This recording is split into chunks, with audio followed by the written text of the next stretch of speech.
जिंदाबाद।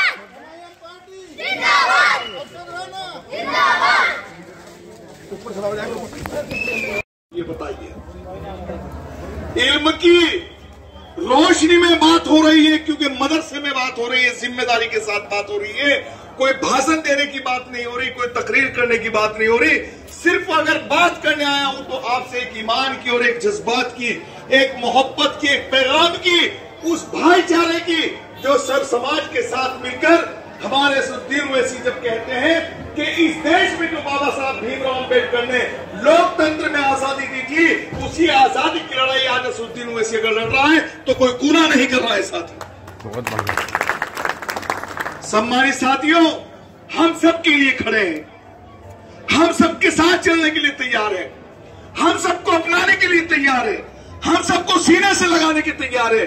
क्या कोई हमें सीने से लगाने के लिए, अपनाने के लिए तैयार है साथियों? बिल्कुल सही बात है।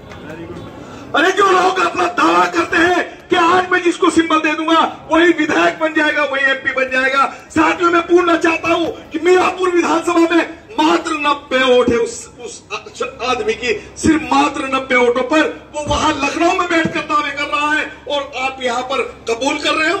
अरे भाई, कौन सी सजा है, कौन सी सजा है जिसमें तुम्हें इतना मजा आ रहा है कि तुम्हारी बार बार बेहुरमती की जा रही है और आप समझने के लिए तैयार नहीं हो साथियों।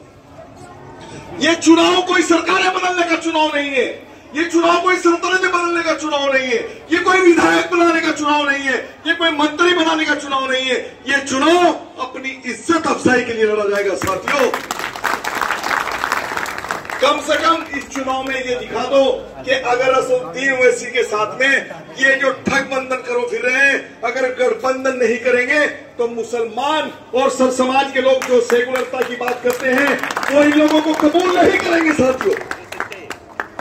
तो साथियों, मैंने अपना सब कुछ त्याग कर आप लोगों पर कुर्बान कर दिया है, अपने आप को आप लोगों को समर्पित कर दिया है, क्योंकि जिस वक्त मैं उस शख्सियत के सामने खड़ा था मेरी रूह भी कपकपा रही थी कि असदुद्दीन ओवैसी के चेहरे पर कितना नूर है। खुदा की कसम, मैं मदरसे में खड़ा हूं और मस्जिद के अंदर ये बात कहता हूं कि वादऊ ला शरीक इस बात की शहादत देता हूं कि उसके चेहरे में एक नूर है।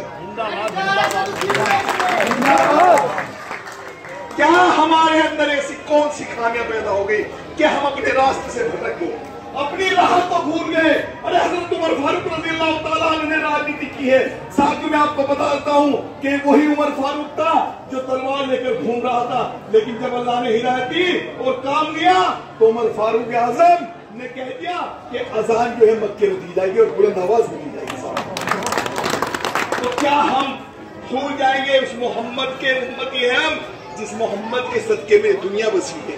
और आज उस मोहम्मद के लिए बेहुरमती पर उतर आए लोग, और वो लोग जो हमारे रहनुमाई की दावे करते हैं, हमारी रहबरी के दावे करते हैं, अपने आप को कहते हैं कि मैं मजबूत मुसलमान हूं मुजफ्फरनगर का, लेकिन क्या 2 दिन हो गया आज तक कोई आवाज आपके सामने आई है साथियों? खुदा की कसम खाकर को कोई आवाज आई है कि आपके सामने? तो जो मोहम्मद का नहीं, जो मोहम्मद का नहीं, जो मोहम्मद का नहीं, ईमान की बात हो रही है, हक की बात हो रही है। अगर मैं भी उस सब में खड़ा हो जाऊं कि अपने नबी से फिर जाऊं तो मुझे दुनिया में जीने का कोई अधिकार नहीं है साथियों। अल्लाह करे कि वो दिन आए, लेकिन उससे पहले अल्लाह ताला मुझे उठा ले अगर मुझे अपने मोहम्मद की शान में गुस्ताखी होते हुए देख कर मजा आ रहा हूं साथियों। अरे अल्लाह ने हमें क्या नहीं दिया?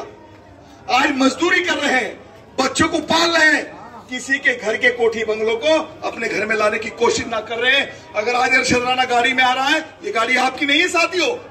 मैं 50 गाड़ी 100 गाड़ी लेके निकल जाऊं, ये गाड़ी आपकी नहीं है। ये आपको तबाह करने की गाड़ियां हैं जो आपको अपने प्रेशर में लेने की कोशिश कर रही है कि यहां पर बहुत मजबूत लोग चुनाव लड़ रहे हैं। अरे कोई मजबूत नहीं है। अगर आज देश का प्रधानमंत्री है तो वो भी आपका मोहताज है, अगर प्रदेश का मुख्यमंत्री है तो वो भी आपका मोहताज है, अगर एक विधायक बनने जा रहा है तो वो भी आपका मोहताज है।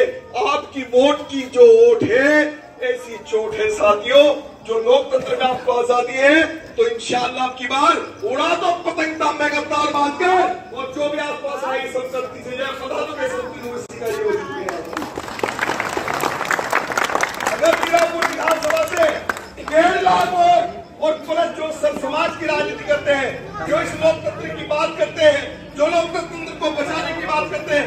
सम्मानित साथियों, आपके साथ में बहुत समाज जुड़ चुके हैं, क्योंकि आपका 1.5 लाख वोट है और 70,000 पे विधायक बन जाएगा तो इंशाअल्लाह इस शहर को उत्तर प्रदेश में मीरापुर सीट पर बांध लो कि देश में, उत्तर प्रदेश में मीरापुर सीट ने असदुद्दीन ओवैसी का अपने शहर का कद बढ़ाने का काम किया है।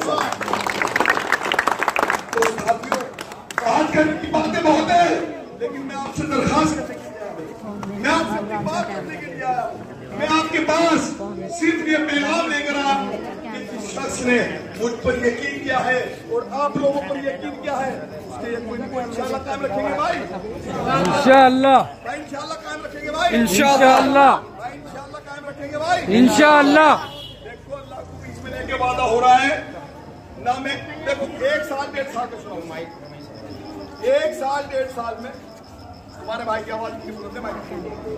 1-1.5 साल में इंशाअल्लाह कुछ नहीं होने वाला, लेकिन एक दिन में बहुत कुछ होने वाला है। जिस दिन वोट पड़ेगा ना और वोट पतंग पर पड़ेगा, पतंग उड़ती चली जाएगी, तो जितनी ऊंचाई पे जाएगी ना, जितनी ऊंचाई पे जाएगी उतनी बुलंद हमारे नेता की आवाज होती चली जाएगी। तो इंशाअल्लाह पतंग पर एक वोट पड़ेगी इंशाअल्लाह।